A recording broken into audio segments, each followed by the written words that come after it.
Cheers, guys. Epix911, welcome to the Elitist Geek. And you probably noticed the beer in my hand, guys. Anybody who's watched my videos knows that I kind of went on a health kick. Hadn't been drinking as much beers, but this is a special occasion, guys. Cut me some slack. There's a reason for this precious beer. This is an 8.6 Bavaria, which is one of my favorite beers, a strong beer. But no, this is not a beer review. Just saying. The reason for this is this. Ka-ching! Etrian Odyssey Untold 2. I've been jonesing for this game for many weeks and months. But before we get into this, which I'm going to do as a separate video, I'm just going to give a quick background on the Etrian Series, which I think is totally warranted because it's one of my favorite RPG series on the handheld platform. Actually, bar none. It's pretty damn close. Persona 4 Golden was good, but I'm still going to give the nod to Etrian. So, where did Etrian start? Well, Etrian started on the Nintendo DS. Etrian was inspired, first off, it's a dungeon crawler, and a turn-based dungeon crawler at that. What does that mean? Well, it's a traditional game in the likeness of Wizardry for the PC.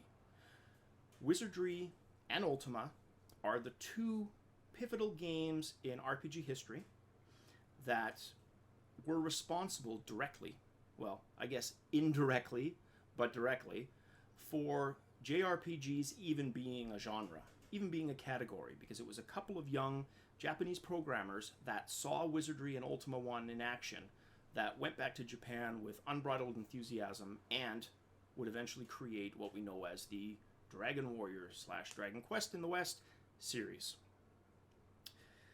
There has been a dearth, a drought, as it were, of seriously good dungeon crawlers, probably the last 12 of the last 15 years.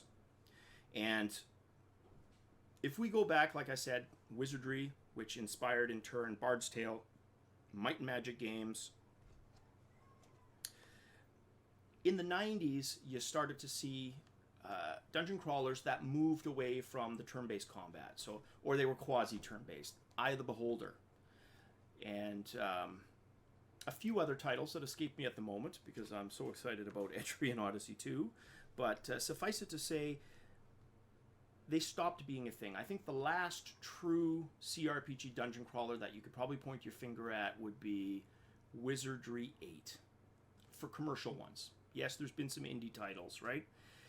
Then there was nothing for the longest time, probably about, like I say, 12 years.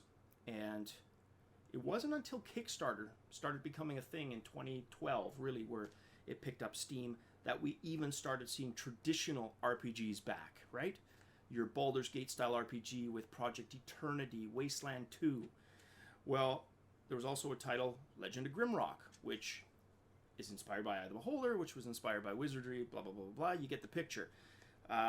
Turn-based RPGs were back in the mainstream consciousness, or maybe not the mainstream, but certainly gamers that were paying attention to Kickstarter.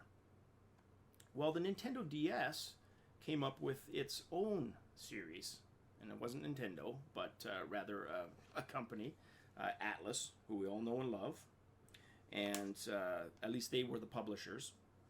But Etrian Odyssey for the Nintendo DS, and there were 3 titles, okay, were basically the dungeon crawlers of old. Tons of itemization, which I love, as anybody who watches these videos knows. Lots of monsters, lots of levels, lots of experience, lots of grinding, lots of fun in a turn-based environment, right?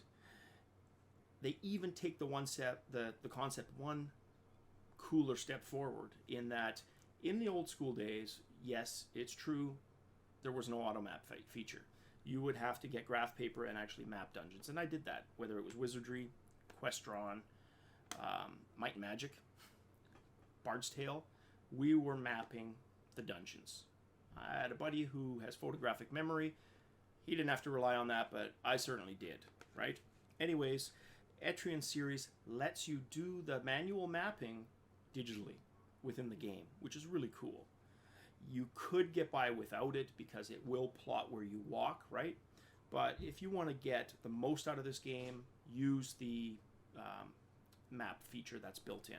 So anyways, the 3 titles of this Dungeon Crawler series, which were released on the Nintendo DS, are, in order, Etrian Odyssey, which itself didn't have a subtitle, it was just Etrian Odyssey, right?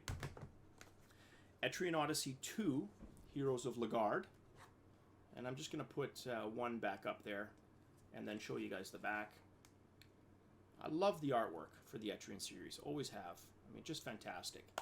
And then the 3rd Nintendo DS entry was Etrian Odyssey 3, The Drowned City, which is both my favorite and least favorite of the original trilogy. It's my favorite in terms of the interface. The interface, you know, is basically the interface that all the 3DS titles would end up using. The first game was super primitive. I mean, trading weapons and swapping stuff was a pain in the ass. That improved somewhat for Etrian 2, but really hit its stride with Etrian 3. What I didn't like about Etrian 3 was the water-based sailing, which was, you know, a pain in the ass. It didn't add a lot to the gameplay experience. It was chucked in, and to be honest, I barely did anything on water. Apparently there's rewards if you do, but it was the only one of the original trilogy that I actually didn't finish for that reason, right? Yes, I will go back and finish it, but we'll explain where I'm going to do that in a second. Then enter the 3DS. So the 3DS enters the picture, and we get a new Etrian title. And it's probably what you're thinking. Yep, Etrian 4 is released. And the subtitle of that is Legends of the Titan. So that's Etrian 4. Again, it takes the sophisticated UI, or I should just say more intuitive UI, of Etrian Odyssey 3 and expands on it. Provides better graphics, you know, just animated monsters, just a much higher level of polish and presentation than you had in the DS series, which makes sense. It's a 3DS has more processing power to throw at this stuff, right? We then saw another new Etrian title. New, but old. Let me explain. That's Etrian Odyssey Untold. All right? Untold, and bear with me, guys. It's a little confusing, but I'll lay it out. But Untold is the remake of Etrian Odyssey 1. Remember the one that didn't have the title, the subtitle? That's just called Etrian Odyssey? That's Millennium Girl. The 2 main differences are, remember that sophisticated interface I was talking about? Millennium Girl uses that new interface from Etrian Odyssey 4, that started in 3, right? And also adds what's called a story mode. The story mode tries to make it a bit more like traditional JRPGs in providing a bit of a linear story, right? I haven't actually tried it. I ended up going classic mode on it again because I love the game so much, and I just wanted the old dungeon crawl experience with better graphics. But I probably will go back at some point and do the story mode. The other reason I didn't do the story mode is that you can only pick one or the other on your save files. In other words, if you've saved a classic game and then want to go play story mode, you're going to write over your classic characters. And my guys are already in their 40s, I think. So that's not something that I wanted to do, right? So I figured I would win classically, and then at some future point go back and do story mode. What I like, and we'll get to that, so let's hold that thought, before I say what I like, is the next title that came out was Persona Q, Shadow of the Labyrinth. And what this is another game that combines Persona with Etrian. Really, really, really good game. Similar dungeon mapping to the Etrian series. So that's Persona Q, Shadows of the Labyrinth. The next title that was released is this title, and that's called Etrian Mystery Dungeon. And Mystery Dungeon is basically a party-based roguelike version of Etrian Odyssey, inspired by games like Shiren the Wanderer and other roguelikes. that were on the handheld console. Fantastic game. Really love it. Probably going more in depth on it in a different video. This video is just about the Etrian series at large and the kind of the big differences between them. The game that was released just today is Etrian Odyssey 2 Untold, the Fafnir Knight, which, just like Millennium Girl was a remake of 1, is a remake of Etrian Odyssey 2.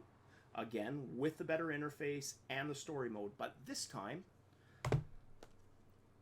you don't have to overwrite your classic mode save files with story mode. There's 2 save slots. So you can now have a story mode game and a classic game alongside each other, which is freaking awesome, and it's definitely something I'm going to be taking advantage of.